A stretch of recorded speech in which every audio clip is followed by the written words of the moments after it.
Hello everyone, मैं राजीव भंडारी आप सबका स्वागत करता हूं अपने चैनल इलेक्ट्रिकल अड्डा में। जैसा आपको पता है, हम फिजिक्स में जो हम क्लास 12 के फिजिक्स कर रहे थे उसमें हम चुंबकत्व वाला चैप्टर कर रहे थे। तो उसमें जो है सबसे इंपॉर्टेंट जो डेरिवेशन है वो उस पर हम आए हैं, जो एग्जाम में बहुत ज्यादा आती है आपके। ठीक है, तो क्या है उस डेरिवेशन का नाम? परमाणु में परिक्रमण करने वाले इलेक्ट्रॉन का द्विध्रुव आघूर्ण निकालना है हमें। ठीक है, जैसा आपको पता है परमाणु होता है, कोई भी परमाणु, तो परमाणु में एक नाभिक होता है और नाभिक के चारों ओर क्या करता है? इलेक्ट्रॉन घूमता है। ठीक है, तो ये जो इलेक्ट्रॉन घूम रहा है उसका द्विध्रुव आघूर्ण हमें निकालना है। आपको पता है कि इससे पहले वाली वीडियो में मैंने बताया था कि कोई भी धारावाही लूप जो होगा, मतलब लूप मतलब ऐसी तार लूप ले लो जिसमें करंट क्या है?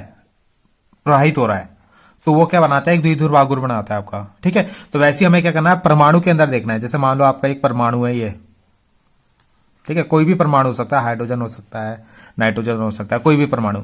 तो उसके सेंटर पे क्या होता है? आपका नाभिक होता है।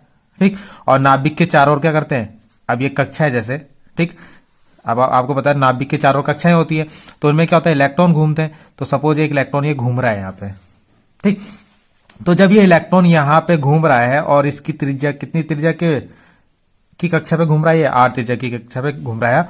और ये जो इलेक्ट्रॉन है इसका जो वेग है यहाँ पे कितना है? v। ठीक है, तो यही मैंने यहाँ पे लिखा है। तो v वेग से घूम रहा है इस कक्षा में।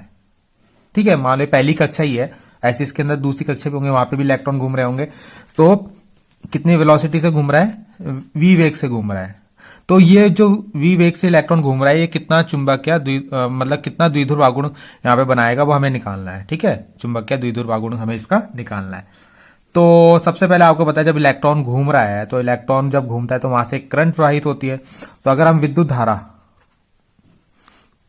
धारा का यहाँ पे फॉर्मूला लगाएं करंट का, तो वैसे आपका फॉर्मूला क्या होता है? I equal to Q upon T. क्या होता है? क्यू अपॉन टी, यानी कितना आवेश कितने टाइम में प्रवाहित हो रहा है। अब यहाँ पे आवेश की जगह तो हमने इलेक्ट्रॉन लिया है। ठीक है, आवेश मतलब वहां पे पॉजिटिव भी हो सकता है, नेगेटिव। तो यहाँ पे क्या है? इलेक्ट्रॉन है आपका आवेश। तो यहाँ पे इसको फॉर्मूले को मैं क्या लिख सकता हूँ? ई अपॉन टी। ठीक है, टी क्या है यहाँ पे? टी यहाँ पे इसका परिक्रमण काल, यानी इलेक्ट्रॉन कितने टाइम, मतलब एक चक्कर कितने टाइम पे लगा रहा है आपका। ठीक है, तो ये टी उसका क्या हो गया? परिक्रमण काल हो गया। ठीक है, तो मतलब ये उसका टाइम पीरियड हो गया, कितने टाइम पीरियड पे वो एक चक्कर लगा रहा है आपका। तो वहां से आपकी करंट की डेफिनेशन आ गई।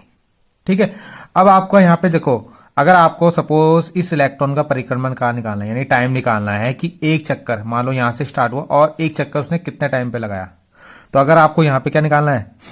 इसका टाइम निकालना होगा अगर टी, तो कैसे निकालोगे? आपको पता है टाइम का फॉर्मूला क्या होता है? Distance upon speed. तो डिस्टेंस क्या हो गया? अब ये आपको पता है वृत्ताकार पथ है, तो वृत्ताकार पथ की क्या लगाएंगे हम? परिधि। तो परिधि का फॉर्मूला क्या होता है? 2πr। और स्पीड कितनी है इसकी यहाँ पे? v। तो ये हो जाएगा, यहाँ पे t की जगह क्या रख दो? I का फॉर्मूला क्या बन जाएगा? अब E अपॉन टी की जगह रख दो 2πr, और ये जो v है उसको ऊपर लिख दिया मैंने। ठीक है, अब देखो ये तो आ गया करंट। ठीक है, अब करंट आ गया। अब देखो हमें जो हमारा फॉर्मूला होता है, एक चीज और है, हमने करंट निकाल लिया।